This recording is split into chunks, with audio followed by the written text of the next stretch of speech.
আচ্ছা, আপনি তো আমাকে ভালোবাসেন না, কিন্তু ঠিকই শারীরিক সম্পর্কে লিপ্ত হন, তাও জোর করে। আচ্ছা, ভালোবাসা ছাড়া কি এগুলা সম্ভব? অনেকটা ধীর গলায় বলল কথাটি ছায়া। তোর এত জানতে হবে না ভালোবাসা কাকে বলে। তুই তো একটারে নিয়ে থাকতে পারস না, আবার বড় বড় কথা কস। আর বেশি মুখ খুলবি তো যতটুকু মারছি তার থেকেও বেশি মারব। অনেকটা রাগী সুরে বলল স্পর্শ। স্পর্শ ছায়ার স্বামীর নাম। 1 মাস হয়েছে তাদের বিয়ে হয়েছে, তবুও হঠাৎ করে, কোনো আয়োজন ছাড়াই আজ ছায়ার শ্বশুরবাড়িতে ছায়ার আত্মীয় স্বজনরা এসেছিল। সেখানে ছায়া একটু হেসে তার কাজিন আয়নের সাথে ছবি তুলে তা উপর থেকে স্পর্শ দেখে। যখন সবাই চলে যায় রাতে, ছায়া হাসি মুখে ঘরে ঢুকলে অনেক মারে। বেল্ট দিয়ে, হ্যাঙ্গার দিয়ে, খুব বাজেভাবে মারে। ফলে জামার উপরেও রক্তের দাগ দেখা যায়। আবার রাতে ছায়ার সাথে জোর করে শারীরিক সম্পর্কে লিপ্ত হয়। ছায়া এদিক দিয়ে ব্যথায় কাতরাচ্ছে, কিন্তু স্পর্শের সেই দিকে কোনো ভ্রুক্ষেপ নাই। চাহিদা মেটানো শেষ হলে ছায়া উপরের কথাটি বলে। স্পর্শ ছায়াকে টেনে বিছানা থেকে ফেলে দেয়।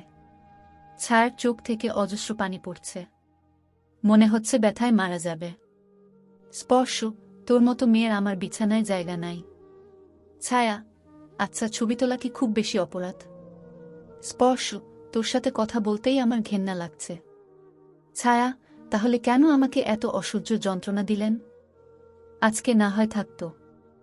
স্পর্শ, তোকে ভালোবাসি তাই অমন করছি, তোর ভালোর জন্য।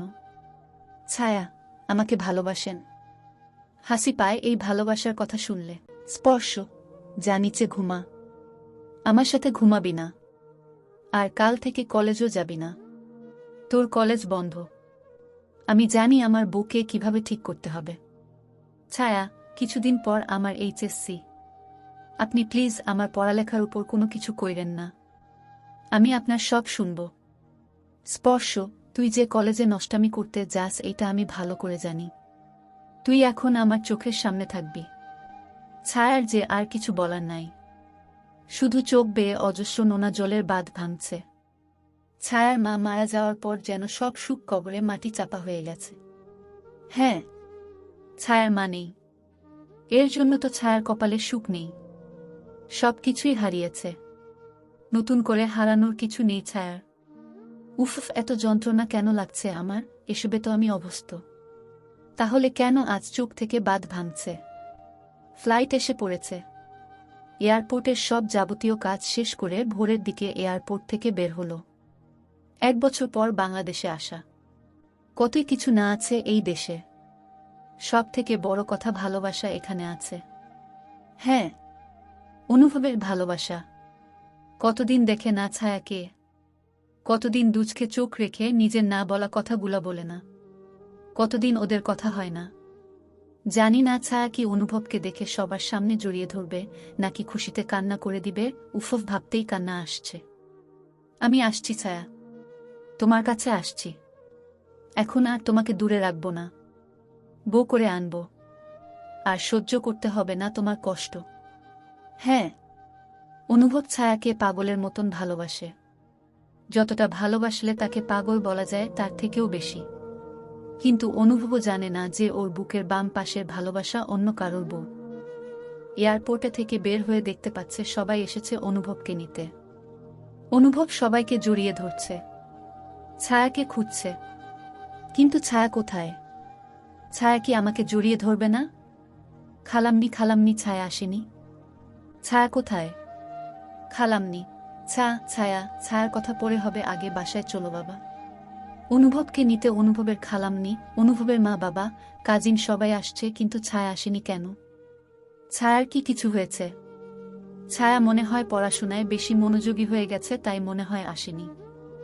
সামনে ছায়া এইচএসসি, এর জন্যই তো আমাদের মাঝে কথা হয় না 1 মাসেরও বেশি সময় ধরে। খালাম্নিও তো তাই বলল যে ছায়া এখন শুধু পড়াশোনা করে, তাই ফোন ধরে না। আমিও না বেশি ভাবছি, কিন্তু মন যে মানে না। সারা পথ অনুভবের কাজিনরা অনেক কথা বলল, কিন্তু অনুভবের মাথায় শুধু ছায়ার কথাই ঘুরছে। বাসায় যেয়ে ছায়াকে জিজ্ঞেস করবে কেন যায়নি। বাসায় আসার পর সব জায়গায় ছায়াকে খুঁজছে, কোথাও পায়নি। খালাম্নি, খালাম্নি, ছায়া কোথায়? খালামনি, বাবা ছায়ার তো বিয়ে হয়ে গেছে। কথাটা যেন বিষ থেকে বেশি ভয়ানক লাগছে অনুভবের কাছে। গলাটা ভারী হয়ে আসছে, মনে হচ্ছে কেউ গলায় চাকু দিয়ে আঘাত করছে। পুরা বাসা বাড়ি এক করে রাখছে অনুভব। কেন ছায়াকে বিয়ে দিল? আমাকে কেন বলনি? কি করেছি আমি? তুমি কি জানো না আমি ছায়াকে ছাড়া বাঁচতে পারবো না? ছায়ার কোথায় বিয়ে হয়েছে বলো, কিভাবে হয়েছে? আমি পারবো না ছায়ার চোখে পানি দেখতে। আচ্ছা, ছায়ার বর কি ছায়াকে সুখে রাখছে? ছায়া যদি কান্না করে? না না, আমি পারবো না। ছায়ার চোখের পানি আমি সহ্য করব না। পরে অনুভব সেন্সলেস হয়ে যায়। অনুভবের খালাম্নি হল ছায়ার সৎমা। ছায়ার বাবা ছায়ার মা মারা যাওয়ার 1 মাস পরে বিয়ে করেন নাজমা বেগমকে, অনুভবের খালাম্নি। ছায়ার বয়স তখন 10 বছর। ছায়া শুধু ছায়ার মা এর কবরে যেয়ে শুয়ে থাকত। যখন শুনল ছায়ার বাবা আবার বিয়ে করছে, কেন জানি মানতে পারত না। ছায়ার কোনো ভাই বোন ছিল না, ছায়া একাই ছিল। আর নাজমা বেগম, অনুভবের খালা, তিনি দেখানোর স্বভাবের ছিল। সবার সামনে খুব ভালো সাজত। কেউ তাকে খারাপ মনে করবে এটা তার সহ্য হবে না। ছায়ার বাবার 2 বিয়ের পর নাজমা বেগম সবার সামনে ছায়াকে অনেক আদর করত, একদম মাথায় তুলে রাখত।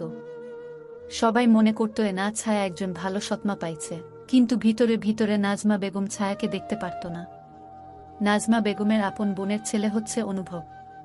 নাজমা বেগম একজন বিধবা, তার কোনো সন্তান নাই, তাই তার সাথে ছায়ার বাবার বিয়ে হয়। নাজমা বেগম অনুভবকে খুব আদর করে, নিজের ছেলের মতন। ছায়ার বাবার 2 বিয়ের পর আত্মীয় স্বজনরা যখন চলে গেল, তখন থেকে যেন ছায়ার উপর অত্যাচার শুরু হলো। সকালে ঘুম থেকে উঠে নাস্তা বানানো থেকে শুরু করে সব কাজ। ছায়া যেন নিজের সামনে একটা মানুষের এত পরিবর্তন কখনো দেখে নাই। এক বছর বয়সে যেন সব শিখে গেল। বাসায় যখন মেহমান আসে তখন ছায়াকে রাজরানী করে রাখে। সকালে 9:05 এখনো ঘুম থেকে উঠতে পারেনি ছায়া।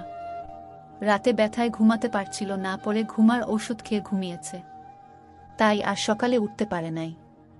স্পর্শের আজকে ছুটি, তাই স্পর্শ বেঘরে ঘুমাচ্ছে। নিচ থেকে চিল্লাচিল্লির আওয়াজে স্পর্শের ঘুম ভাঙ্গে। স্পর্শ দরজা খুলে নিচে যেয়ে দেখে স্পর্শের মা কান্না করতে করতে বলছে, কি বউ আনলাম, সারাদিন ঘুমায়, আমার কোনো কাজ করে না, ছেলেটাকেও বসে আনছে, কি বউ আনলাম, আমি কি বউ আনলাম? স্পর্শ, আহা মা চিল্লাচ্ছ কেন? ছায়ার শরীর ভালো না, তাই শুয়ে আছে। এত কাহিনী করার কিছু নাই, আমি ছায়াকে ডেকে তুলছি। স্পর্শ ছায়ার কাছে যেয়েই কেন জানি মায়া লাগলো। বেচারার জামার উপরে রক্তের দাগ ভেসে উঠেছে। কতই না মারছে, এত মারা উচিত হয় নাই, কিন্তু ছায়ার সাথে অন্য কাউকে দেখতে পারবো না, তাই আমাকে আমার বুকে শায়েস্তা করতে হবে। ভালোবাসি ছায়াকে আমি। এই বলে 1 বালতি পানি ছায়ার গায়ে ঢেলে দিল। ছায়ার কাল রাতে জ্বর আসছে, ফলে পানি যেন বরফের।